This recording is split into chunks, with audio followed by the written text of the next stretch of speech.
C'est plus qu'une compétition, c'est une vision tournée vers l'avenir, vers le développement et l'engagement de la jeunesse africaine. À travers ce challenge, des influenceurs venus de 12 pays d'Afrique s'engagent pour une cause plus grande que soutenir et défendre des startups qui innovent et transforment leur pays. Chacun d'eux a choisi un projet, une idée, une solution, et aujourd'hui, ils sont prêts à se battre pour la faire briller.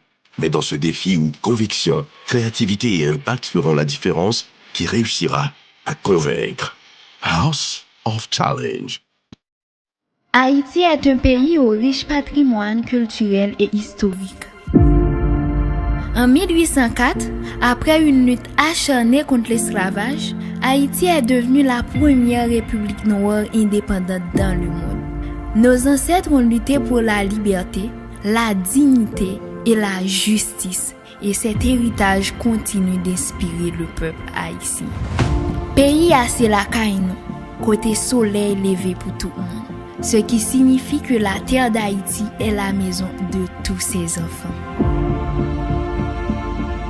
Malgré cette histoire glorieuse, Haïti fait face à de nombreux défis. Pauvreté, accès limité à l'éducation, difficultés économiques et infrastructures fragiles. Beaucoup d'enfants n'ont pas de repas suffisants et les jeunes manquent souvent d'opportunités pour développer leur talent. Aujourd'hui, des milliers d'enfants vivent dans des conditions difficiles. Beaucoup vont à l'école le ventre vide, ce qui rend l'apprentissage plus compliqué. Les familles peinent à joindre les deux bouts et les jeunes ont peu de moyens pour développer leurs compétences. Pourtant, le peuple haïtien reste résilient. La créativité, la solidarité et l'espoir sont des forces qui permettent à Haïti de continuer à avancer malgré les obstacles. Face à ces défis, nous avons décidé de mettre en place un projet social visant à améliorer la vie des enfants et des jeunes en Haïti. Notre projet comporte deux volets principaux: la nutrition des enfants défavorisés et la formation professionnelle des jeunes. Le premier volet du projet consiste à fournir de la nourriture aux enfants les plus démunis. Chaque enfant a le droit de grandir en bonne santé et d'avoir les moyens de se concentrer sur son apprentissage. Nous distribuons des repas équilibrés dans plusieurs communautés, en nous assurant que chaque enfant reçoit un soutien régulier. L'objectif est clair: aider les enfants à s'épanouir, leur donner la force et l'énergie nécessaires pour étudier et rêver d'un meilleur avenir. Parce qu'un enfant qui mange bien a toutes les chances de réussir. Le deuxième volet concerne la formation professionnelle. Nous avons sélectionné 50 jeunes dans 5 départements d'Haïti pour leur enseigner la peinture et les arts visuels.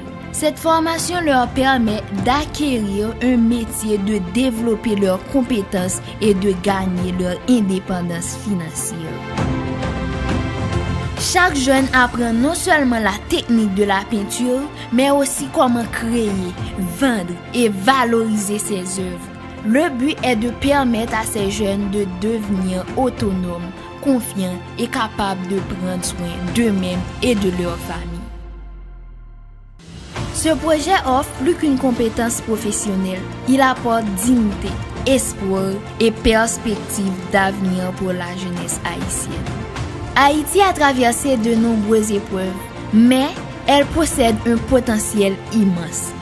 En aidant les enfants et les jeunes, en leur donnant nourriture, compétences et confiance, nous contribuons à bâtir un avenir meilleur pour le pays.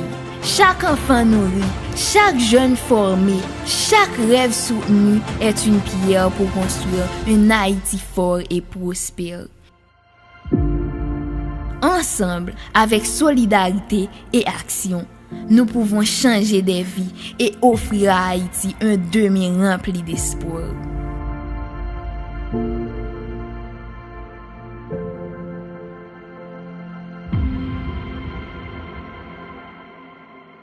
Je m'appelle Lafoualiana Milagro, j'ai 19 ans.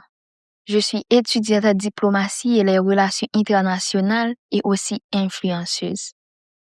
Aujourd'hui, plus de 13 millions de personnes me suivent sur TikTok. Mais mon histoire n'a pas commencé avec la popularité. Elle a commencé avec un rêve, un téléphone et beaucoup de courage. Beaucoup de gens voient les vidéos, les likes, les abonnés, mais ils ne voient pas toujours les sacrifices, les doutes et les moments difficiles derrière. Quand j'avais 15 ans, j'ai découvert TikTok. Pour beaucoup de jeunes, c'était juste une application pour s'amuser. Mais pour moi, c'était une façon de m'exprimer. Ce n'était pas facile. Ma mère ne voulait pas que je fasse des vidéos. Dans ma famille, nous sommes chrétiens, avec des valeurs très strictes. Pour eux, TikTok pouvait être une distraction ou quelque chose de mauvais. Alors, j'ai commencé à filmer en cachette, derrière les portes, dans les coins de la maison, parfois même quand tout le monde dormait.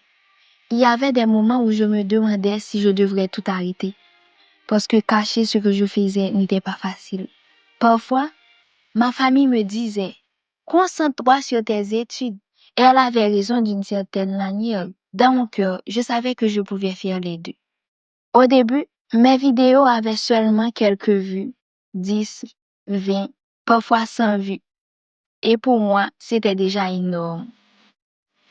Puis un jour, une vidéo a commencé à devenir virale. Les vues ont commencé à augmenter, 1000, 10 000, jusqu'à 100 000 vues. Je n'arrivais pas à croire ce qui se passait. Les gens commentaient, partageaient, me suivaient. C'est à ce moment que j'ai compris que mon rêve pouvait devenir réel. Mais le plus difficile restait encore à venir, dire la vérité à ma famille. J'avais peur de leur réaction, parce que pour eux, ce monde de réseaux sociaux était encore inconnu. Mais petit à petit, ils ont commencé à voir mon sérieux. Ils ont vu que ce n'était pas juste un jeu, c'était ma passion. Aujourd'hui, j'ai 19 ans, je suis étudiante en diplomatie et relations internationales et sur TikTok, plus de 13 millions de personnes me suivent. Quand je regarde en arrière, je pense à cette fille de 15 ans cachée derrière une porte pour filmer une vidéo. Elle ne savait pas que son rêve allait toucher des millions de personnes. Mon histoire n'est pas seulement l'histoire d'une influenceuse. C'est l'histoire d'une jeune fille qui a appris à écouter son cœur. Parfois, les gens ne comprennent pas ton rêve au début.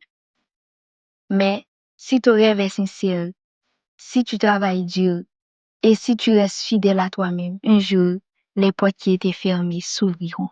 Je suis Ariana et ceci n'est que le début de mon histoire.